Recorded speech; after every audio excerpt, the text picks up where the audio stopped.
नमस्कार बंधुरा स्वागत आपनादेर आजकेर भिडियोते। तो आजके आमादेर आलोच्य विषय जेटी सेटी हलो सुइंग ट्रेडिंग। तो बेसिकली बंधु आजके भिडियोटी तादेर जोन्नो जारा सुइंग ट्रेडिंग सबे स्टार्ट करेछेन बाट तादेर कोथाओ एकटा लस होच्छे बा तारा सेई मतो करे प्रफिट करते पारछे ना एबं तादेर एकटा स्ट्रैटेजी दरकार इनिशियल स्टेजे जाते तारा सुइंग ट्रेडिंगटा एकटु ठीकठाक भावे शुरू करते पारे और बा तारा जारा भाबछेन जे सुइंग ट्रेडिंगटा शुरू करबेन। तो आजकेर भिडियोटी बेसिकली तादेर जोन्नो। तो बंधुरा समय ना नष्ट करे चलुन शुरू करा जाक। तो आजके आमी आपनादेरके एकटा खूब सिम्पल एकटा सुइंग ट्रेडिंग स्ट्रैटेजी शेखाबो बा बोलबो जेटा आपनारा किन्तु सेई पुरोपुरि आमार कथा मतन फलो करे जोदि सुइंग ट्रेडिंग करेन ताते किन्तु आपनारा एकटा भालो प्रफिट किन्तु बछरेर शेषे करते पारबेन। तो बंधुरा प्रथमे এটা জেনে নিন স্টক মার্কেটে ট্রেডিং করাটা কিন্তু খুবই সিম্পল বাট ইজি নয়। সিম্পল ইন সেন্স এইটা আমরা জিনিসটাকে অনেক বেশি কমপ্লিকেটেড করি, বিভিন্ন রকম ইন্ডিকেটর ইউজ করি, বিভিন্ন রকমের মানে টুলস ইউজ করি বা বিভিন্ন রকমের স্ট্র্যাটেজি সব কিছু একসাথে করতে গিয়ে তো আমরা একটা কমপ্লিকেটেড অবস্থায় ফেলে দিই স্ট্র্যাটেজিটাকে। তো সেই কারণে কিন্তু ব্যাপারটা আমরা হ্যান্ডেল করতে পারি না পরে বা আমাদের প্রফিট সেরকম আমাদের এক্সপেকটেশন অনুযায়ী কিন্তু আসে না। বাট আপনি যদি দেখেন যদি সুইং ট্রেডিং আপনি খুব সিম্পল ওয়েতে করেন আপনি কিন্তু বছরের শেষে গিয়ে দেখবেন আপনি সারা বছরে একটা খুব সুন্দর রিটার্ন কিন্তু জেনারেট করতে পেরেছেন আপনার ক্যাপিটালের ওপর। তো শুরু করি আজকের স্ট্র্যাটেজি। এবার বলছি আমি যেটা মন দিয়ে শুনুন। সুইং ট্রেডিং কিন্তু বেসিক্যালি দু রকমভাবে আপনি করতে পারেন, একটা হচ্ছে স্টপ লস দিয়ে আর একটা হচ্ছে উইদাউট স্টপ লস। তো আজকে আমি বেসিক্যালি আপনাদের যেটা শেখাবো সেটা কিন্তু উইদাউট স্টপ লস। কোনো এই ট্রেডিংয়ের মধ্যে কোনো স্টপ লস থাকবে না। আপনি উইদাউট স্টপ লসে ট্রেডিং করবেন, শুধু বাই করবেন এবং আপনি সেল করবেন এবং সেলটা ডেফিনেটলি আপনি প্রফিটেই করবেন, আপনি কোনো লসে সেল করবেন না কখনোই। তো আপনাকে দু তিনটে জিনিস প্রথমে জেনে নিতে হবে যে আমি সুইং ট্রেডিংটা যে করব আমি কোন স্টকে করব। আপনার মনে এটা প্রশ্ন আসবে। তো আমরা যখন উইদাউট স্টপ লস কোনো ট্রেডিং করব তখন আমাদের মাথায় এটা রাখতে হবে যে আমরা সেই সমস্ত স্টকগুলোকে চুজ করব ট্রেডিংয়ের জন্য যেগুলো কিন্তু ফান্ডামেন্টালি খুব স্ট্রং স্টক, খুবই স্ট্রং, যাদের ফান্ডামেন্টাল আমরা সেই সমস্ত স্টকেই কিন্তু ট্রেডিং করব। আপনি যদি দেখেন তাহলে প্রায় 6000-7000 কোম্পানি আমাদের স্টক এক্সচেঞ্জে কিন্তু লিস্টেড রয়েছে। তো 6000-7000 কোম্পানিকে আমরা ট্র্যাকও করতে পারবো না এবং এখানকার সব কোম্পানি আমাদের দরকারও নেই। আমাদের দরকার খুব লিমিটেড কিছু কোম্পানি, সেটা 100 হতে পারে, 200 হতে পারে, ম্যাক্সিমাম আমি বলবো 200-র উপরে না যাওয়াই ভালো। তো সেই যে স্টকগুলো ফান্ডামেন্টালি স্ট্রং আমি সেই স্টকটাকেই নিজের ইউনিভার্সিটির মধ্যে রাখবো, মানে আমার নিজস্ব যে ইউনিভার্স স্টক ইউনিভার্স তার মধ্যে ওই কটা স্টকই থাকবে যেগুলোকে আমি ট্র্যাক করব এবং যেগুলোর মধ্যে ফিউচারে আমি অপরচুনিটি পেলে ট্রেডিং করব। তো ট্রেডিং কীভাবে করব সেটা আমি পরে আসছি। তো আগে বলে নিই স্টক সিলেকশন, এইটা কিন্তু খুব ইম্পর্টেন্ট। তো আমরা সেই স্টকে করব, আরেকবার রিপিট করছি আমরা সেই স্টকে ট্রেডিং করব যেখানে কিন্তু আমাদের স্টকগুলো ফান্ডামেন্টালি স্ট্রং থাকবে। তো এইবার যারা ফান্ডামেন্টাল অ্যানালাইসিস করতে পারেন তারা বিভিন্ন মাধ্যম রয়েছে, সেখান দিয়ে স্টকের ফান্ডামেন্টাল অ্যানালাইসিস করে আপনি স্টকটা চুজ করতে পারেন। তাছাড়া যদি কেউ মনে করে যে আমি ফান্ডামেন্টাল অ্যানালাইসিস অতটা ভালো বুঝি না বা জানি না, তো আমরা ট্রেডিং শুরু করতে চাই, তো তাদের জন্য আমি বলবো আপনি নিফটি 100 যেটা হয় মানে নিফটি 50 হয় প্রথম 50টা বড় কোম্পানি আমাদের ভারতবর্ষের, তারপর হয় নেক্সট নিফটি নেক্সট 50। তো এইটা হলো পরের 51 থেকে 100 নম্বর যে কোম্পানিগুলো, মানে 51 থেকে 100 নম্বর অবধি যে কোম্পানিগুলো থাকে, মানে ভারতবর্ষের দ্বিতীয় বড় কোম্পানি, মানে নিফটি 50-র পরে যে 50টা বড় কোম্পানি সেগুলো হচ্ছে নিফটি নেক্সট 50-র আন্ডারে কিন্তু আসে। তো নিফটি 50-র 50টা, নিফটি নেক্সট 50-র 50টা, টোটাল হলো 100টা। তো এই 100টা স্টক কিন্তু আপনাকে ট্র্যাকে রাখতে হবে, আপনার ওয়াচ লিস্টে রাখতে হবে এবং আপনি ট্রেড করলে এই স্টকগুলোর মধ্যেই করবেন, এর বাইরে যাবেন না। আজকে হতে পারে আপনার কোনো বন্ধু বললো আমি একটা ওরকম স্মল ক্যাপ কোম্পানি কিনেছিলাম বা ওরকম একটা পেনি স্টক কিনেছিলাম, ডবল হয়ে গেছে, 3 ডবল হয়ে গেছে, তো আপনি শুনে আপনিও সেটিতে ট্রেড করতে লাগলেন, বা আপনি যদি ট্রেড নাও করেন আপনার মনে একটা আফসোস হলো যে আমি যে স্টকটা কিনেছি সেখানে তো সেটা তো খুব ভালো রিটার্ন দিল না, কিন্তু আমার বন্ধুরা অত ভালো 2 ডবল 3 ডবল পয়সা হয়ে গেল। আমি আপনাকে গ্যারেন্টি দিয়ে বলতে পারি বন্ধু, আপনার যে বন্ধুটা আপনাকে বলছে তার সেটা লাকিলি হয়েছে, আর সেটা কিন্তু প্রতিবার হয় না, সেটা একবার হতে পারে যে তার লাকটা ফেভার করেছে, প্রতিবার কিন্তু হয় না। তো যেই স্টক 2 ডবল 3 ডবল হতে পারে সেই স্টক কিন্তু 0 হতে পারে। আপনাকে একটা এক্সাম্পল দিচ্ছি, আপনি ফান্ডামেন্টালি স্টক চুজ করলেন না, আপনি যে কোনো একটা র্যান্ডাম স্টক যেটা টেকনিক্যাল বেসিসে আপনার সিস্টেমে আসবে, যে আমি টেকনিক্যাল বেসিসটা বলবো, সেই সিস্টেমে ধরুন আপনার একটা মানে উইকলি একটা স্টক যার ফান্ডামেন্টাল উইক মানে স্ট্রং নয়, তো সেরকম একটা স্টক সেই পজিশনে আসলে আপনি তখন বাই করে নিলেন, আপনি ফান্ডামেন্টাল দেখলেন না। 100 টাকা দিয়ে, আমি এক্সাম্পল বলছি, দাম ধরুন 100 টাকা, তো 100 টাকা দিয়ে স্টকটা কেনেন, দেখা গেল দুদিনের মধ্যে সেটা 50 টাকায় চলে এলো। হতেই পারে, কোনো ব্যাড নিউজ হতে পারে, কোনো খারাপ খবর হতে পারে, বা স্টকটা আপনার কোনো মানে ভেতরে এমন কোনো ইনসাইডার ট্রেডিং হতে পারে যেটা আপনি বুঝতে পারলেন না, যে অপারেটর স্টকটাকে ওপরে নিয়ে যাচ্ছিলো, আপনি বাই করলেন, তারপরে স্টকটা 100 টাকা দিয়ে ধারাম করে এসে 50 টাকায় পড়ে গেল, মানে 50% আপনার ক্যাপিটাল কমে গেল। তো সেরকম ভুল করবেন না। আপনাকে স্টক মার্কেটে দুটো ইমোশন আমার আগের ভিডিওতেও আছে, আপনি দেখুন, লোভ এবং ভয়, এই দুটো ইমোশনের উপর কিন্তু নির্ভর করে স্টক মার্কেট চলে। তো আপনাকে লোভ এবং ভয় এই দুটো ইমোশনকে কিন্তু কন্ট্রোলে রেখে আপনাকে স্টক মার্কেটে কাজ করতে হবে। আর আপনি যদি এই দুটো ইমোশনকে কন্ট্রোল করে স্টক মার্কেটে কাজ করতে পারেন, তাহলে আপনি কিন্তু কনসিস্টেন্টলি প্রফিট করতে পারবেন, এটা আমি বলছি আপনাকে। তো এইবার আসি আমরা, ফান্ডামেন্টাল তো হলো যে আমরা নিফটি প্রথম যে নিফটি 50 এবং নিফটি নেক্সট 50, এই যে টোটাল 100খানা স্টক, আমরা এই 100টা স্টকের মধ্যে ট্রেড করব। তো এবার আপনার কাছে কথা হলো যে আমি কটা স্টক নেব। আমি টেকনিক্যালে যাওয়ার আগে আমি স্টক সিলেকশনটা বুঝে গেলেন, এবার কটা স্টক নেব সেটাও আপনার কিন্তু ইম্পর্টেন্ট। ফান্ডামেন্টাল, টেকনিক্যাল এবং পজিশন সাইজিং, মানে আপনি কটা স্টক নেবেন সেটাও কিন্তু একটা ম্যাটার করে। তো এবার আমি আপনাকে বলে দিচ্ছি, আমরা কিন্তু উইদাউট স্টপ লসে কাজ করছি। উইদাউট স্টপ লসে যদি কাজ করেন তার মানে আপনি কিন্তু কোনো স্টপ লস লাগাচ্ছেন না। সুতরাং আপনি প্রথমে একটা ক্রাইটেরিয়া খুব ভালো নিয়েছেন, যেটা হচ্ছে ফান্ডামেন্টালি স্ট্রং স্টক নিয়েছেন। তো সেখানে আপনার রিস্কের যে পরিমাণটা সেটা কিন্তু প্রথমেই কমে গেল, কেননা আপনি জানেন আপনি ভালো স্টক নিয়েছেন, উপরে আসবে আজ হোক কি কাল। এবং সেকেন্ড যেটা, সেটা হলো আপনি একটা স্টকে লাগাবেন। এবার দেখুন, স্টক মার্কেট পুরোটাই আনসার্টেন, বলা যায় না।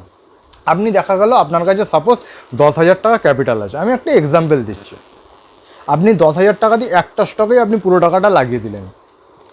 এবার দেখা গেল স্টকটা কোনো কারণে দাম কমে গেল, 40% 50% কমে গেল দুদিনের মধ্যে বা এক সপ্তাহের মধ্যে, তাহলে আপনি দেখবেন আপনার 10,000 টাকার যে ভ্যালুটা সেটা 40% 50% কিন্তু কমে গেল, দেখবেন আপনার ভ্যালুটা তখন 5-6 হাজার টাকার পড়ে রইল।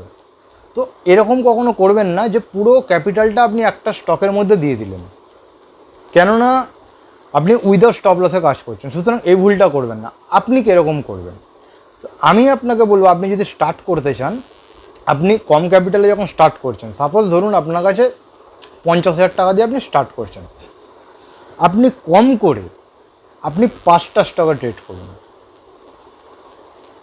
কম করে 5টা স্টকে, তার মানে এক একটা স্টকে আপনার 10,000 টাকার বেশি ইনভেস্ট করবেন না। মানে এক একটা স্টকে আপনার যদি পার্সেন্টেজ ওয়াইজ দেখেন, তাহলে কিন্তু 20% করে এক একটা স্টকে গেল। 10,000 করে 5টা স্টকে 50,000 টাকা আপনি ইনভেস্ট করলেন। এইবার কি হলো, কোনো একটা স্টক হওয়ার চান্সেস একদমই নেই বললেই চলে, তাও যদি কোনো স্টক এরকম হয় যেটা আপনার কমে গেল, আপনি সেটাকে কিন্তু হোল্ড করতে পারবেন। বাকি যে 4টে স্টক আছে, 4টে স্টক কিন্তু আপনার রোলিং হতে থাকবে টাকাটা। আপনি 4টে স্টকের মধ্যে কোনোটাই আপনার এক্সপেকটেশন ফুলফিল হয়ে গেল, আপনি প্রফিট নিয়ে বেচে দিলেন, তারপর ওই টাকাটা দিয়ে আবার অন্য নতুন স্টক কিনলেন। বাট ওই যে স্টকটা যেটা আপনার কমে গেছে, সেটা আজ না হয়তো কাল ঘুরে আসবে, আপনার টাকাটা ব্লক হয়ে রইলো, কেননা আপনি স্টপ লস দেননি, আপনি ব্লক রেখে দিন, কিন্তু বাকি যে টাকাটা আছে সেটা রোলিং হতে থাকবে আপনার। এবার আপনি যদি একটা জায়গায় দিয়ে দেন, নয় আপনাকে লস বুক করে বেরিয়ে আসতে হবে, আর না হলে টাকাটা ব্লক হয়ে পড়ে থাকবে। তো সুতরাং একটা স্টকে পুরো টাকাটা দেবেন না। তো আমরা দুটো জিনিস শিখলাম, একটা হচ্ছে ফান্ডামেন্টাল অ্যানালাইসিস, যে আমরা ফান্ডামেন্টালি কোন স্টকটাকে চুজ করব, এবং সেকেন্ড হচ্ছে আমরা পজিশন কতটা নেব একটা স্টকে। এবার আপনার যদি মনে হয় যে আমি 10টা স্টক নেব, মানে এক একটা স্টকে আমি 10% করে নেব, 5,000 টাকা করে 10টা স্টকে 50,000 টাকা, আপনি সেটাও করতে পারেন। বাট 5,000 টাকায় আপনার পজিশনটা সেরকম একটা হবে না। আপনি 20% করে স্টার্টিং করতে পারেন, যে আপনার যেটা ক্যাপিটাল সেটা আপনার যদি 10,000 টাকা হয় তাহলে এক একটা স্টকে আপনি 2,000 টাকা করে দিলেন, বা আপনার যদি 1,00,000 টাকা হয় আপনি এক একটা স্টকে 20,000 টাকা করে দিলেন। তো ক্যাপিটাল যখন বাড়বে আপনি স্টকটা বাড়াতে পারেন, কিন্তু ক্যাপিটাল কম হলে খুব বেশি স্টক নিলে আপনার সেই মানে যে রিটার্নটা আসবে সেটাতে আপনিও স্যাটিসফাই হবেন না। তার মধ্যে ব্রোকারেজ রয়েছে, ট্যাক্স রয়েছে, তো এগুলো থাকার ফলে আপনাকে একটা ঠিকঠাক অ্যামাউন্ট প্রফিট আপনাকে বার করতে হবে। সুতরাং আমি বলবো যদি ক্যাপিটালটা কম হয় আপনি 20% করে 5টা স্টকে স্টার্ট করুন। তো এইটা গেল আমাদের স্টক, আমাদের মানে পজিশন সাইজিং। তো আমাদের 3 নম্বর যে পয়েন্টটা, তো আমরা ফান্ডামেন্টাল শিখলাম,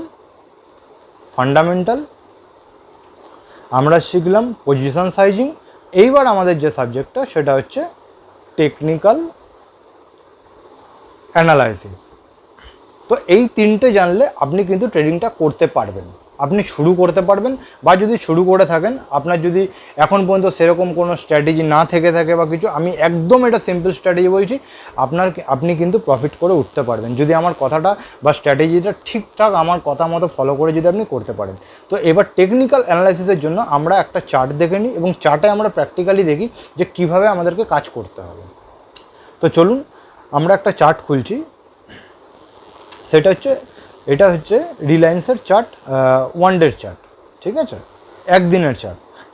তো আপনি দেখুন, আমি এখানে, আপনারা মুভিং অ্যাভারেজ আশা করি জানেন, আর যদি না জেনে থাকেন আমি বলে দিই, এইটা হচ্ছে আমি যেটা প্লট করেছি, এটা হচ্ছে একটা 200 ডে মুভিং অ্যাভারেজ, ঠিক আছে। আমি হরিজন্টাল লাইনগুলোকে ডিলিট করে দিই। তো এইটা হচ্ছে 200 ডে মুভিং অ্যাভারেজ।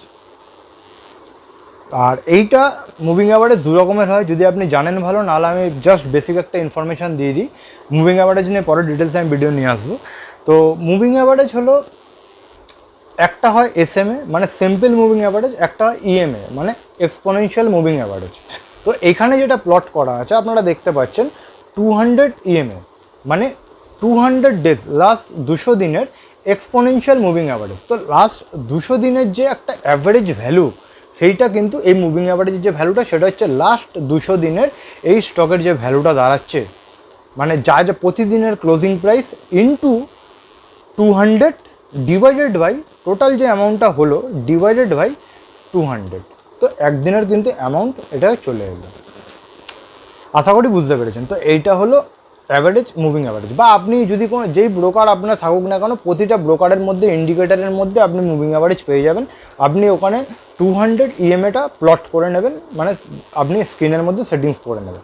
তো এইবার দেখুন, আমরা যদি রিলায়েন্সের চার্ট দেখি, তো আপনি এন্ট্রি কখন করবেন, এটা একটা মস্ত একটা প্রশ্ন আসে মনে, যে আমি এন্ট্রি কোথায় করব, যারা নতুন শুরু করেছেন বা শুরু করবেন। তো আমাদের এন্ট্রি ঠিক হবে যখন স্টক প্রাইসটা 200 ডে মুভিং অ্যাভারেজের কাছাকাছি আসবে। দেখুন স্টক অনেক রয়েছে, আমি জাস্ট এই একটা স্টকে, জাস্ট এই চার্টের মধ্যে, আপনি চার্টই বলতে পারেন, এই চার্টের মধ্যে আপনাকে এক্সাম্পল দিয়ে জাস্ট আমি শেখাচ্ছি। এটা প্রতিটা স্টকের ক্ষেত্রে, ওই যে 100খানা স্টক আমাদের রয়েছে, প্রতিটা স্টকের ক্ষেত্রেই এটা কিন্তু প্রযোজ্য। তো সিস্টেমে যে স্টক আসবে সেই স্টকে ট্রেড করব আমরা। তো যখনই প্রাইস 200 ডে মুভিং অ্যাভারেজের কাছে আসবে আপনি তখন বাই করবেন। আর আপনার যেটা টার্গেট থাকবে সেটা হচ্ছে এই যে লাস্ট যে অল টাইম হাই, সেটা আপনার টার্গেট থাকবে। তো আপনি এখানে কিনলেন, এখানে কেনার পর যদি স্টকটা একভাবে চলে যায় তাহলে আপনার টার্গেট ফুলফিল হয়ে গেল।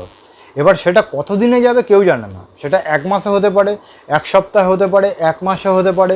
আবার দেখা গেলো মার্কেটে কোনো একটা বড় কারেকশান এলো, বা মার্কেট সাইডওয়েজ হয়ে গেল অনেক দিন, যে একই রেঞ্জের মধ্যে ঘোরাফেরা করছে, কোনো বড় ইভেন্ট রয়েছে মার্কেটে বা কিছু, তখন কিন্তু দেখবেন এই যেমন এখানে আপনি যদি দেখেন তাহলে আপনি এখানে দেখতে পারবেন যে এইটা কিন্তু অনেক দিন ধরে একই জায়গার মধ্যে ঘোরাফেরা করেছে সাইডওয়েজ। তো এইটা কারোর হাতে নেই, আপনাকে বাই করে হোল্ড করে চুপচাপ বসে থাকতে হবে।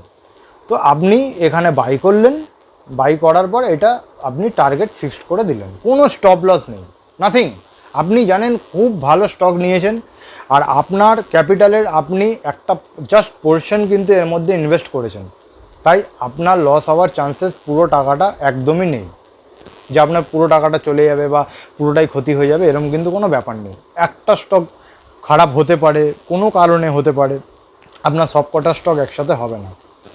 হতে পারে দেরি করে আসছে, আপনার টার্গেট ফুলফিল করছে, কেউ আগে কেউ পরে, কিন্তু আপনার টাকা নষ্ট হবে না। তো আপনি এখানে বাই করলেন, এটা টার্গেট দিলেন, এরপর যদি চলে যায় প্রফিট, আর যদি না গিয়ে পড়ে যায়, যেমন এখানে আপনি দেখুন, এখানে যদি এটা আপনার টার্গেট হয়ে গিয়ে থাকে, তাহলে স্টকটা আপনি দেখুন কত দিন পর আপনাকে সেই জায়গাটা মিট করেছে।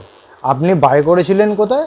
আপনি বাই করেছিলেন এইখানে, আর আপনার টার্গেট ছিল এই দাগটা। দেখুন কতদিন পরে গেছে, কিন্তু সে গেছে, আপনাকে এতদিন কিন্তু ধৈর্য ধরে স্টকটার মধ্যে থাকতে হবে, গিয়ে আলটিমেট প্রফিট দিয়েছে। তো এইটা আমরা দেখলাম একটা এক্সাম্পল। এরপর আমরা আরেকবার দেখে নেব। এইবার কথাটা হলো যে এখানে এসেছিলো, আমি তো বাই করেছিলাম, এখানে আমার টার্গেট ছিল, এবার তারপর কিন্তু সে অনেকবার 200-এর কাছে এসছে। তো তারপরে যদি আপনার কাছে আবার টাকা আসে, যে আমার কাছে আবার কিছু ক্যাপিটাল এসছে, যেটা আমি আবার স্টক মার্কেটে মানে স্টকে ইনভেস্ট করতে চাই, তাহলে আপনি আবার যখন 200-এর কাছে আসছে, আপনি তখন আবার কিছু কিছু করে কিনতে কিন্তু পারেন। ওপরে গেলে কিন্তু কিনবেন না, এইসব জায়গায় থাকলে আপনি কিনবেন না, তখন টার্গেটের জন্য বসে থাকবেন ধৈর্য ধরে। বাট যদি ঘুরে যেমন আবার এসছে, ঘুরে আবার এসছে, ঘুরে আবার এসছে, তো আপনি আবার যখন ঘুরে 200-ডে মুভিং অ্যাভারেজের কাছে আসছে, আপনি তখন আবার অল্প অল্প করে সেগুলোকে বাই করবেন। তাতে কী হবে, আপনার যে সাইজটা, কিন্তু আপনি প্রতিবার তাই করবেন। ধরুন আপনার কাছে পরে আবার 50,000 টাকা এক্সট্রা এসছে, বাট আপনি একটা স্টকে কিন্তু 10,000 টাকা বেশি লাগাচ্ছেন না, তো আপনি পুরো 50,000 টাকাটা কিন্তু সেকেন্ড টাইম আর লাগাবেন না। Second time, third time, fourth time আপনি কিন্তু 10,000 টাকা করেই লাগাবেন। আমি বলছি না আপনাকে যে ডবল লাগাতে, অনেক রকম স্ট্র্যাটেজি থাকে, আমি সেগুলোতে আসছি না। আপনি প্রথমে যেটা লাগিয়েছিলেন আপনি সেটাই আবার লাগান। তো তাতে কী হবে, আপনার কোয়ান্টিটিটা বাড়তে থাকবে।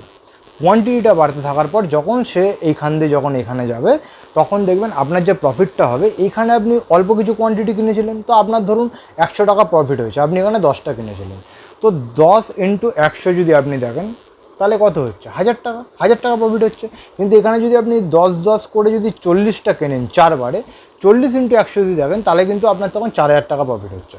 তো টাইম যখন স্টক নিচ্ছে, আমাদের যখন চান্স দিচ্ছে নিচে মানে কম প্রাইসে, তখন আমরা কিন্তু সে স্টকটা বাই করতে পারি তখন। তো এইটা গেল যেটা সাইডওয়েজ হয়ে উপরে চলে গেছে, 200 ডেজ মুভিং অ্যাভারেজের নিচে যায়নি। এবার আপনাদের মাথায় আসতে পারে, যদি 200 ডের মুভিং অ্যাভারেজের নিচে চলে যায়, দেখে নেব আমরা সেটা। দেখুন এইখানেও কিন্তু 200 ডের মুভিং অ্যাভারেজের নিচে আপনি কেনার পরে হয়তো একটুখানি গেছিলো, তো এক সপ্তাহের মধ্যে কিন্তু স্টকটা উঠে আপনার যদি টার্গেট এখানে থাকতো কিন্তু হিট করে দিয়েছে, মানে টার্গেট আপনি কিন্তু বেরিয়ে গেছেন প্রফিটে। তো এইবার আপনি যদি দেখেন 200 ডে মুভিং অ্যাভারেজ, দেখুন এইখানে যদি আপনি ধরুন সাপোজ স্টকটা কিনেছেন, এটা কিন্তু নিচে এসছে, আপনার যদি এইখানে টার্গেট থাকতো, আপনি কিন্তু এইখানে কেনার পর টার্গেটটা কিন্তু দেয়নি, অতদূর যায়নি। তো তারপর কি হয়েছে, গিয়ে তারপর আবার নিচে এসছে, নিচে যখন এসছে এই জায়গাটা, আপনার বাইং প্রাইস হচ্ছে এই লেভেলে, এবার আরও নিচে এসছে, তো আপনি আবার কিছু কিনুন, কেননা আপনি জানেন এটা ফান্ডামেন্টালি স্ট্রং স্টক, এটা দুদিন পরে ঘুরে ওপরে যাবেই, এটা সারা জীবনের জন্য নিচে যাচ্ছে না। তো আপনি আপনার ওই যে পোর্শনটা এই স্টকের জন্য যতটা অ্যামাউন্ট আপনার কাছে বরাদ্দ, আপনি সেই অ্যামাউন্টটাই আবার সেকেন্ড টাইম এখানে ইনভেস্ট করুন। দেখুন সেকেন্ড টাইমে আবার গেছিলো, কিন্তু আপনার টার্গেট অবধি যায়নি, খুব কাছাকাছি গিয়ে ফিরে এসছে, আবার যখন নিচে ফিরে এসছে, আপনার সেকেন্ড বাইং প্রাইসটা কিন্তু এখানে, দেখুন সেকেন্ড বাইং প্রাইসের নিচেও কিন্তু এসছে। তো আপনি যখন সেকেন্ড বাইং প্রাইসের নিচে যখন এসছে, তখন আপনি এখানেও কিছু বাই করুন, আপনার কোয়ান্টিটি বাড়ছে এবং কিন্তু আপনার অ্যাভারেজটা হচ্ছে, আপনার স্টকের আপনি যে বাই করছেন সে কোয়ান্টিটি বাড়ছে, 3বার কিনে ফেলেছেন আপনি, এখানে 3বার কিনে ফেলার সাথে সাথে আপনার কিন্তু বাইং প্রাইসটা যদি দেখেন, এইখানে কিনেছেন, এখানে কিনেছেন, এখানে কিনেছেন, সেম কোয়ান্টিটিতে যদি আপনি কিনে থাকেন, তাহলে আপনার বাইং প্রাইস দেখবেন এইখানে কোথাও একটা হয়েছে। তো তারপর কি হয়েছে, এখানে যদি আপনার বাইং প্রাইসটা হয়, তারপর আমরা দেখব আপনার বাইং প্রাইস ছিল কিন্তু এই জায়গাটা, আপনার টার্গেট ছিল এই জায়গাটা, দেখুন তারপরে কিন্তু আপনার টার্গেট কিন্তু সে হিট করেছে। আপনি যদি ভালো করে দেখেন আপনি কিন্তু বুঝতে পারবেন, দেখুন এই যে লাইনটা আপনার টার্গেট হিট করেছে, আপনি এইখানে কিনেছিলেন আর এখানে কিনেছিলেন, আপনার অ্যাভারেজ প্রাইস এতটা। তো সুতরাং আপনার এখান দিয়ে এখানে যতটা না প্রফিট হতো, আপনার এখান দিয়ে এখানে কিন্তু প্রফিট পার্সেন্টেজটা তখন বেড়ে যাবে। মার্কেট যখন টাইম বেশি নিয়েছে আপনার দিয়ে যে আপনাকে প্রফিটটা দেরি করে দেবে, আপনি কিন্তু নিচে আপনাকে সুযোগ দিয়েছে, আপনি নিচে নিজের পজিশনটাও বাড়িয়ে ফেলেছেন। কেননা আপনি যখন টাইম বেশি দিচ্ছেন, আপনি প্রফিটটাও বড় নেবেন, এটা স্বাভাবিক। তো আপনার কিন্তু প্রফিটটা বড় হলো। তো একদম সিম্পল স্ট্র্যাটেজি বন্ধুরা, এখানেও সেম, আপনি যদি দেখেন এখানেও সেম হয়েছে। দেখুন এখানে আপনার টার্গেট প্রাইস, এখানে 200-এর কাছাকাছি আপনার বাইং প্রাইস থাকবে, এখানে টার্গেট প্রাইস থাকবে, ব্যাস 200-এর নিচে এসছে, ঘুরে গেছে। আপনি যদি বাইং প্রাইসের নিচে যখন এসছে, আপনি এখানেও যদি কিছু কিনতেন, তাহলে আপনার অ্যাভারেজ প্রাইস মিডিলে কোথাও একটা হতো। আপনি যদি এখানে নাও কিনতেন, আপনি যদি চুপচাপ বসে থাকতেন যে আমার কাছে আর টাকা নেই, আমি অ্যাভারেজ করতে পারছি না, কোনো ব্যাপার নেই, আপনি বসে থাকুন, আপনি ওই বাইং প্রাইসে যেটা কিনেছেন সেখানেই বসে থাকুন, আর আপনার টার্গেট যেটা আছে ওইটার মধ্যে একদম মানে স্টিক হয়ে থাকুন যে আমি ওখানে এলেই বেচবো, তার আগে বেচবো না স্টকটা। তো কী হলো তারপর দেখুন, আপনি যদি নাও কিনতেন সেকেন্ড টাইম, সে কিন্তু ঘুরে ওখানে গেল এবং আপনাকে প্রফিট দিয়ে গেল। আর যদি নিচেও অ্যাভারেজ করতেন, তাহলে আপনার বাইং অ্যাভারেজটা একটু কমে যেত, আপনার প্রফিটটা একটু বেশি হতো। তো একদম সিম্পল স্ট্র্যাটেজি বন্ধুরা, এই স্ট্র্যাটেজি আপনি যে কোনো স্টকে লাগান, যে কোনো সেক্টরে লাগান, আপনার কিন্তু এটা সব জায়গাতেই মানে আপনি পাবেন। তো এটা একদম সিম্পল বাট ইজি নয়, এই কারণেই বলছি যে আপনার মনে হতে পারে এটা এরম বলেছিল, এটা এরম করি, এটা এরকম বলেছিল, বা ওটা ওরকম আমার ভালো লাগছে, নিজের ভালো লাগে। একদম সিম্পল ওয়েতে কাজ করুন, আপনি প্রফিট কামাবেন।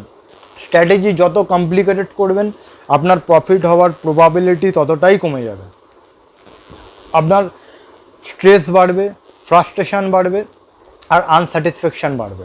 তো সুতরাং সিম্পল থাকুন, প্রফিট কামান স্টক মার্কেট দিয়ে, খুব সিম্পল। তো ভালো লাগলে বন্ধুরা ভিডিওটি লাইক করবেন, কমেন্ট করবেন, কিছু বলার থাকলে শেয়ার করুন বন্ধুদের সাথে। আপনার আরও যারা বন্ধু আছে যারা নতুন স্টার্ট করতে চাইছে বা খুব সিম্পল একটা কোনো স্ট্র্যাটেজি চাইছে, আমি একদম সিম্পল স্ট্র্যাটেজি দিয়েছি। তো লাইক করুন, কমেন্ট করুন, শেয়ার করুন। আর চ্যানেলটিতে একদমই নতুন, চ্যানেলটিও নতুন, আই থিঙ্ক আপনি ওই চ্যানেলটিতে নতুন, তো আমি রিকোয়েস্ট করব চ্যানেলটি সাবস্ক্রাইব করুন। ইন ফিউচার এরকম ভিডিও আমি নিয়ে আসবো, তো আপনারা আপডেট পেয়ে যাবেন। আর আজকের মতো এতটাই বন্ধুরা, দেখা হবে নেক্সট ভিডিওতে। ভালো থাকবেন, হ্যাপি ট্রেডিং, হ্যাপি ইনভেস্টিং।